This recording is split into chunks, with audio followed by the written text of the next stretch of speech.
Good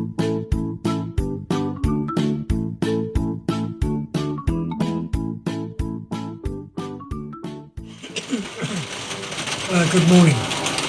As you can hear, raining.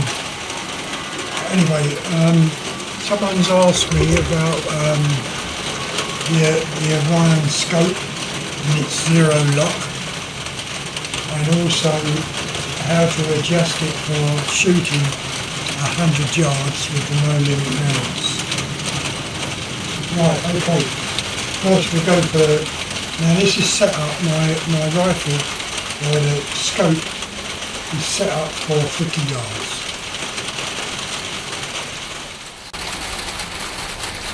So there's two ways of doing it. You could unlock the zero lock and bring down the turret, the elevation down, right down, so it can't go down no further. Then you get your Allen key and you undo your mounts.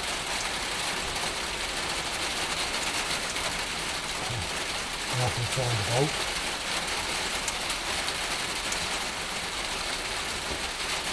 Right, just undo your mounts. I should have turned the rifle around really, but you know. Right, so the mounts are undone, so you can see how it tips. Then you get another Allen key, depending on what size. This is a 2mm Allen key, so all you do is raise your scope up, drop it in between the base of the mount, and you re-tighten. You just nib it up without dropping the Allen key.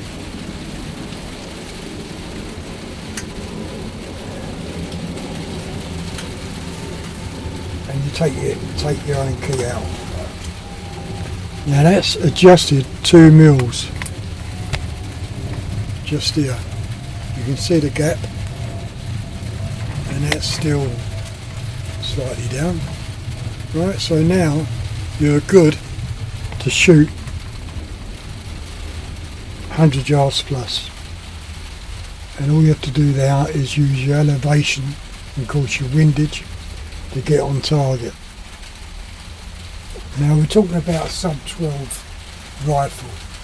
We're not talking about the rest of the world. We're just talking about English sub 12 rifles. Why you need no limit mounts. Now these no limit mounts cost £14, just under, and I made them myself just by grinding the teeth off, so it does a seesaw effect. Whereas you can go out and buy no limit mounts, say the FX, which will cost you 68 to maybe £80 depending where you get it. Right, okay, now we're talking about the zero. Oh, this is, by the way, the Orion 3x18 by 44 is a first focal plane, which means when you zoom in, the reticle zooms in with the target.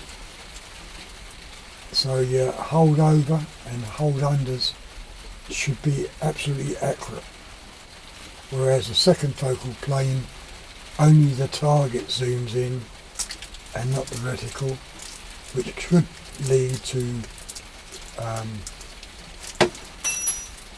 lead to you being slightly out on your holdovers or hold over. Anyway, now for the zero, you can adjust. As you can see, it stops, right? So you can adjust up and it'll always stop at your zero mark. Your windage, if you turn it, you would have to keep count. So both of my turrets are on 0. And as I say, if you turn your windage left or right, you would have to write it down to get back to your 0 point. You know, especially if you do a full revolution on it, full circle, you might forget. So it's always best to write down your windage, but your elevation you don't have to worry about. Now, with the elevation, you've got 3 little grub screws which you undo. And of course, with your windage, you would have to pull it out to change it anyway.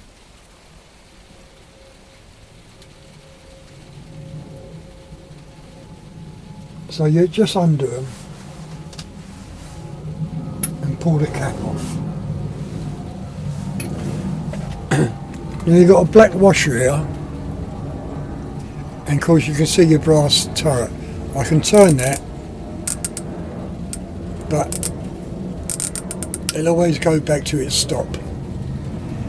You've got 3 little grub screws. So let's say we turned it. You do your 3 little grub screws and you can take it back until it stops and then retie them. So what I'll do, I'll just show you the lugs, what it's got. I'm not sure if you're going to see the black ones. Right. 3 little grub screws, just loosen them off.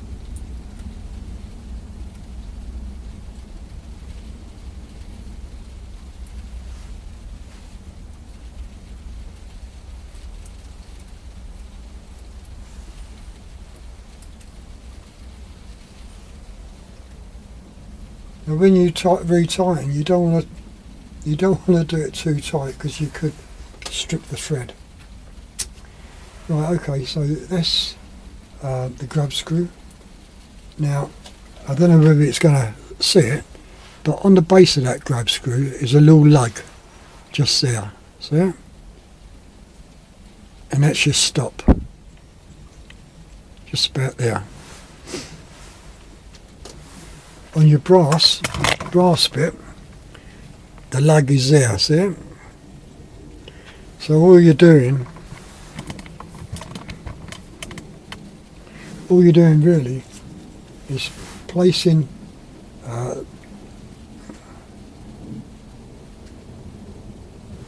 that lug so it faces the front.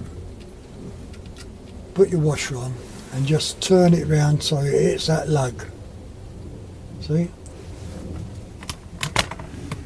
You just turn it round so it hits the lug and it won't go no further. And then you retighten.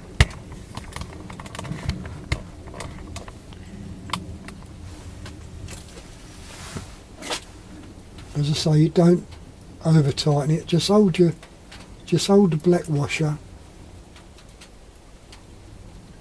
as you tighten it down.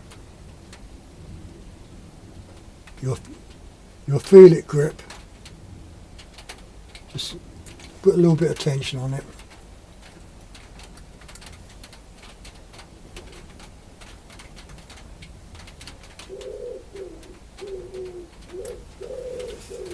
Never force it because you can break or strip the thread out.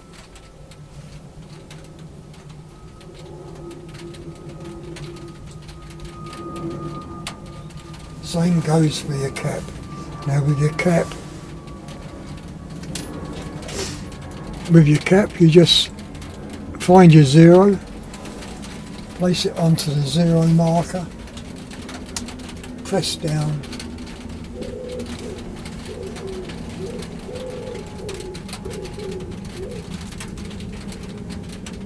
and just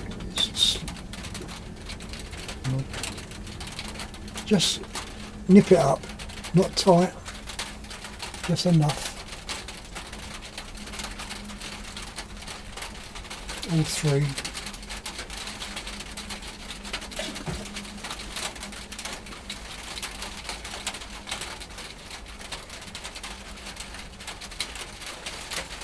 Now your zero stop is, you can't turn it.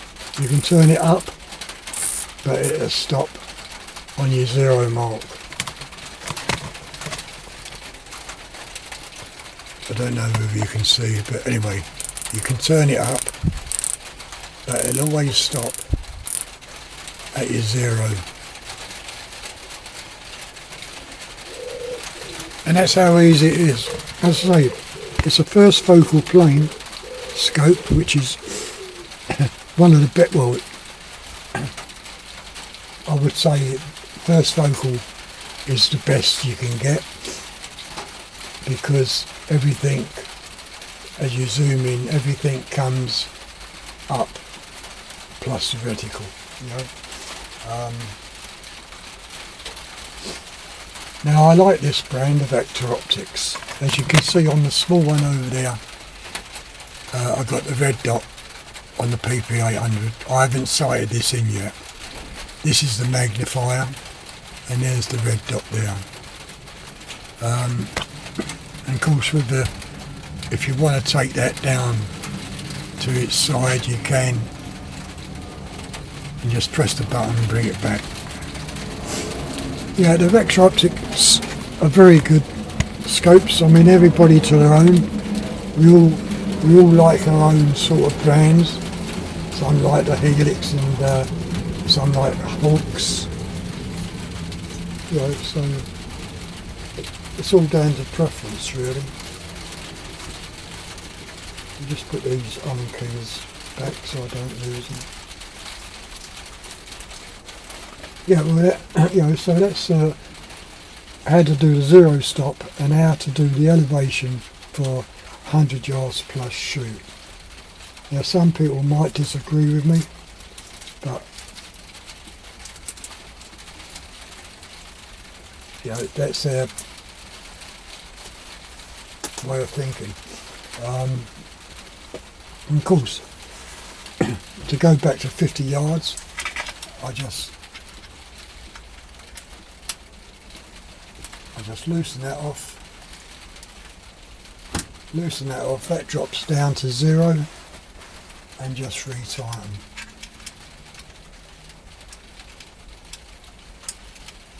And I can find the bolt. And you just retighten them. Once again, you don't have to over time, just nip them up, and then that's solid. Yeah.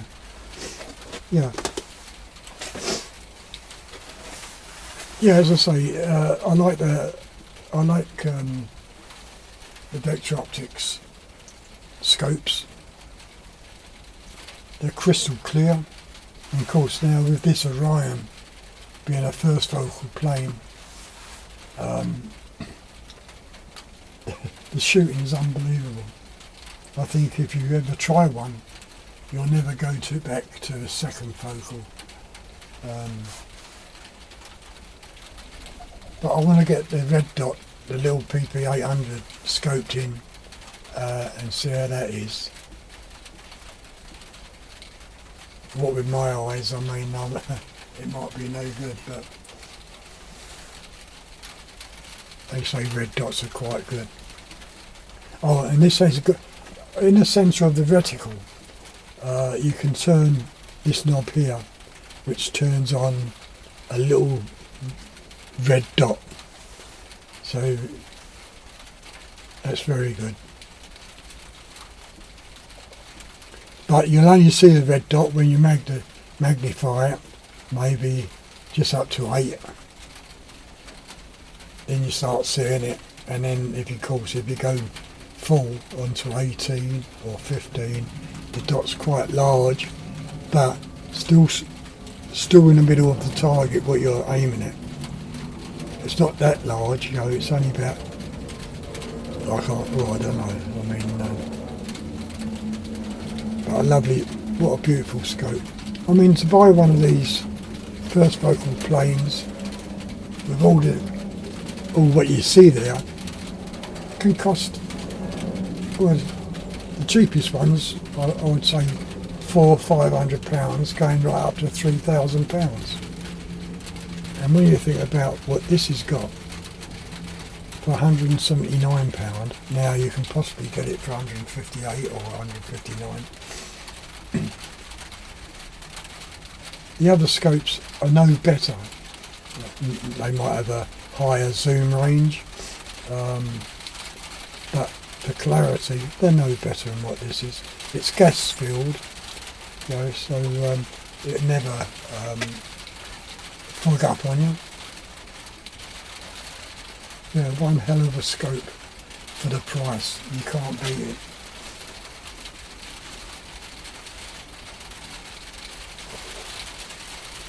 I wouldn't recommend anything in a way of buying things, but I like shooting cheap guns, see how accurate they are. Anyway, that's the end of the video. If you liked it, please give the thumbs up, leave your comments. If you want to subscribe, do so. Ring the little bell so you get notified. Yeah, it's one very good setup. As I say, it's for sub 12, not for the rest of the world, because our power limits are sub 12, and to do something like 100 yards, you've got to have those no limit mounts. Yeah. But when it stops raining, I might take it out. Coming back to the zero stop. Let's say you just do ratting. Let's say you just do ratting at 10-15 yards. You can set that as your zero stop. It doesn't mean you only have to shoot at that distance, because you've got your elevation still going up. So you're still going to get to your 50 yards, 50 and 60 yards. It's only when you want to get up to 100 yards you've got to use your no limit mounts.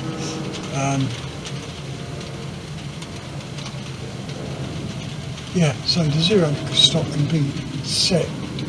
I'm not quite sure what this goes down to. Well, it goes down to 10, I think. So minimum distance is 10. Maximum distance is, you know, infinity. You know what I mean? So yeah. So your zero stop will always be where you set it. Whether it's 10 yards, whether it's 25, 50, or even 100 with your no limit mounts. But you will have to keep your no limit mounts permanently adjusted, because once you loosen them off it goes back to zero. If you can't remember the size of the Allen key you've stuck in there to make the gap, well then everything's out of place. Well, anyway, that's it. That's the end of this short video. It's still raining, so I can't do no shooting. As I say, if you want to comment, please do. Please press the thumbs up button, and if you want to subscribe, do so.